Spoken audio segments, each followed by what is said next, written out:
আব্দুর রহিম আল মাদানি আসলে আদৌ সে মাদানি না, জাল মাদানি। কি মাদানি? কি মাদানি? জাল মাদানি। সরল সোজা মানুষ, সাদা সিধা মানুষ, সব ওই যে অনেকেই বলে না যে হক কথা ফক করে বলে ফেলে। উনার সমস্যাটা হলো যে উনার যে ওজন, এই ওজনটা উনি কোনো সময় নিজের মধ্যে এটাকে বাস্তবায়ন বা কায়েম করতে চান না। উনার যে জনপ্রিয়তা বাংলাদেশে, এই জায়গাটা উনি চাইলে খুব স্মার্টলি ধরে রাখতে পারতেন, কিন্তু সেটা না করে উনি পাবলিকলি সবার সাথে সহজে মিশে যান। এটা ভালো যে উনি সরল সাদা সিধা, যা আছে মনে তা বলেন মুখে, যা থাকে মনে তা বলেন কোথায়? মুখে। এই জন্য হুটহাট করে এমন কিছু বলে ফেলেন যে কথাটা নিয়ে মানুষ ট্রল করা শুরু করে দেয়। সাংবাদিক বলেছেন নবী সাল্লাল্লাহু আলাইহি ওয়াসাল্লামকে, একেবারে মিডিয়া থেকে শুরু করে বাংলাদেশের বক্তা ওলামায়ে কেরাম কাফের পর্যন্ত বানিয়ে দিয়েছে না, দেয় না? আপনি কাফের বললেন, কাফের তো অস্বীকারকারী, উনি তো অস্বীকার করেন নাই, করেছেন? স্লিপ অফ টাং হয়ে থাকতে পারে, ভুল করে ফেলেছেন, একটু ভুল হয়তো হয়ে গিয়েছে, আপনি সেটাকে কেন্দ্র করে কাফের কেন বলবেন? আবার একটা ওয়াজ করেছেন আম্মা খাদিজা রাদিয়াল্লাহু তাআলা আনহাকে, যে তিনি নামাজ পড়েন নাই, রোজা করেন নাই, যাকাত দেন নাই, কিন্তু তিনি জান্নাতে শুধু যাবেনই না, আল্লাহ রাব্বুল আলামিন তাকে সালাম জানিয়েছে। বলেন সুবহানাল্লাহ। কথাটা তো উনি ভুল বলেননি। কেন ভুল বলেননি? এটা উদাহরণ দিতে চেয়ে বলি। এই যেমন ভাইজান, আমার ভাইজানের নাম কি জানেন? আলতাফ ভাই। আলতাফ ভাইয়ের আব্বা বেঁচে আছে না? এখন এলাকায় প্রচার হচ্ছে উনি হুজুর হইলে কি হবে, উনি তো উনার বাপের খাইতে পারে, উনার বাবার খাইতে দেয় না। কথাটা মিথ্যা না সত্য? কথা কয় না, মিথ্যা না সত্য? কিন্তু বাবার খাইতে দেয় না, এটা শোনার পরে অনেকের মিজাজ খারাপ হয়েছে না?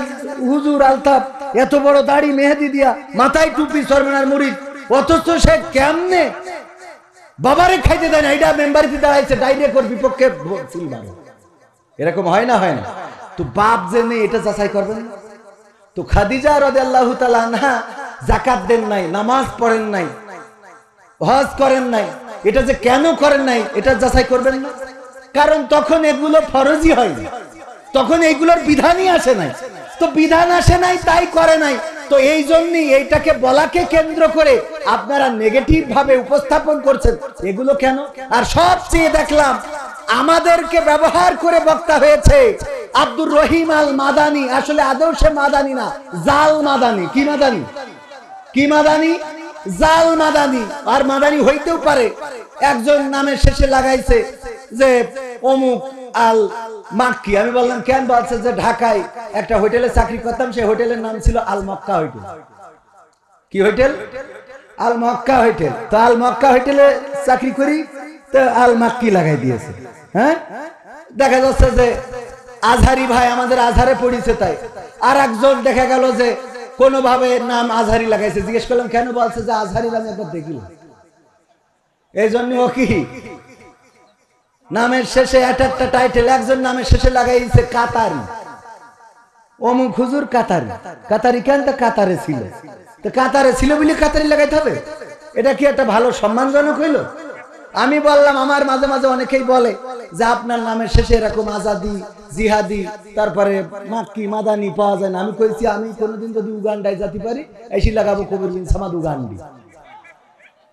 কি একটা টাইটেল একটু আনকমন হওয়ার দরকার আছে না? আছে না? নাই, এটা আনকমন। তুফানি এক বক্তার, আল্লাহ মাফ করুন, এটা বলতেই হচ্ছে নামের শেষে তুফানি। তুফান বোঝেন তো? তুফান মানে কি? ঝড়, টর্নেডো, এগুলো তো। তো কি তুফান বানাইলো আল্লাহ জানে, যে তার নামের শেষে তুফান।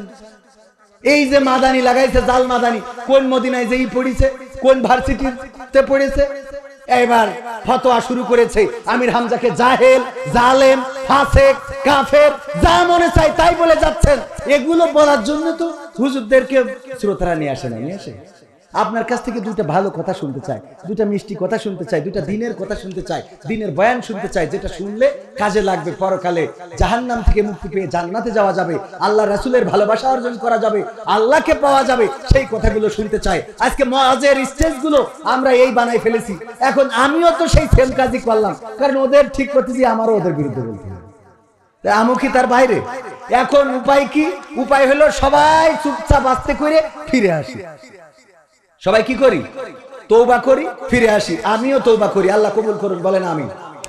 সূরা আল আনআম থেকে তেলাওয়াত করেছি ৭৯ নম্বর আয়াত, মনে আছে আপনাদের? মনে আছে? পড়েন, ইন্নী ওয়াজ্জাহতু ওয়াজহিয়া লিল্লাযী ফাতারাস সামাওয়াতি ওয়াল আরদ হানিফান ওয়া মা আনা মিনাল মুশরিকিন। আমরা কোথায় পড়ি এই আয়াত? যায় নামাজের দোয়া হিসাবে। কিন্তু জানি না এই আয়াতটা কোথায় নাজিল হলো, কেন নাজিল হলো, এই আয়াতটার শুরু কোথায়, কেন আবার কোরআনে অন্তর্ভুক্ত করা হলো, কেন নবীর মাধ্যমে জানিয়ে দেওয়া হলো। এই কথাগুলো বলেছিলেন হযরত ইব্রাহিম আলাইহিস সালাতু ওয়াস সালাম। কখন বলেছিলেন? যখন তিনি পথের দিশা চেয়েছিলেন, পথ খুঁজছিলেন, কেমন করে পথ পাওয়া যায়। বাবাকে জিজ্ঞাসা করলেন, বাবা আমাদের রব কে? বলল আমাদের রব হলো এই মূর্তিগুলো। আমাদের রব হলো কে? ফেরাউন, নমরুদ। আমাদের রব কে? নমরুদ। আমাদের রব, আমাদের ইলাহ হলো নমরুদ। কয় নমরুদের রব কে? কয় এই যে মূর্তিগুলো। কয় এই মূর্তিগুলো তো তুমিই বানাও। কয় আমি বানাইলে কি হবে? এইগুলো আমাদের ইলাহ, এইগুলো ভালো করে মন্দ করে, এইগুলো আমাদের সুখ শান্তি নিশ্চিত করে। ইব্রাহিম আলাইহিস সালাম চিন্তা করলেন এটা তো সঠিক উত্তর নয়, কারণ আমার বাবা যেই মূর্তিগুলো বানান সেই মূর্তিগুলো কেমন করে আবার রব হতে পারে, কেমন করে ভালো মন্দের বিচার করতে পারে। পথ খুঁজতে লাগলেন। সেই পথের দিশা পাওয়ার জন্য উনি চলে গেলেন নীরব নিভৃতে এমন এক জায়গায় বসলেন যেখান থেকে আল্লাহ রাব্বুল আলামিন পরের আগের আয়াতগুলোতে জানিয়ে দিয়েছেন।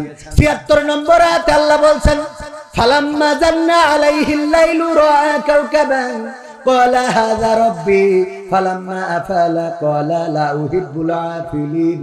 আল্লাহ রাব্বুল আলামিন বলছেন, ওই দিন ইব্রাহিম আলাইহিস সালাম আকাশে দেখলেন তারা। কি দেখলেন? তারা। তারা দেখার পরে বললেন, এই তারাটাই আমার রব হবে, এটাই আমার আল্লাহ, এটাই আমার স্রষ্টা, এটাই আমার প্রভু, আমি এটাকেই রব মেনে নিলাম। এই কথা যখন বলে বসে আছেন, তারার দিকে তাকিয়ে অপলক দৃষ্টিতে হঠাৎ করে তারাটা স্তম্ভিত হয়ে গেল, ডুবে গেল। সন্ধ্যা তারা আস্তে করে মিটমিট করে আবার নিভে গেল। বলল, যেটা নিভে যায়, যেটা অস্তমিত হয়ে যায়, সেটাকে আমি তার প্রতি কখনো আসক্ত হতে পারি না, সেটাকে রব বলে মেনে নিতে পারি না। বসে আছেন চলে হাত দিয়ে চুপচাপ। কিছুক্ষণ পরে দেখলেন যে টকবক করে একটা চন্দ্র পশ্চিম আকাশে উঠা শুরু হয়েছে। ওই চন্দ্রের, তারার থেকে চন্দ্রের আকারটা ছিল বড়, আলোটা ছিল বেশি।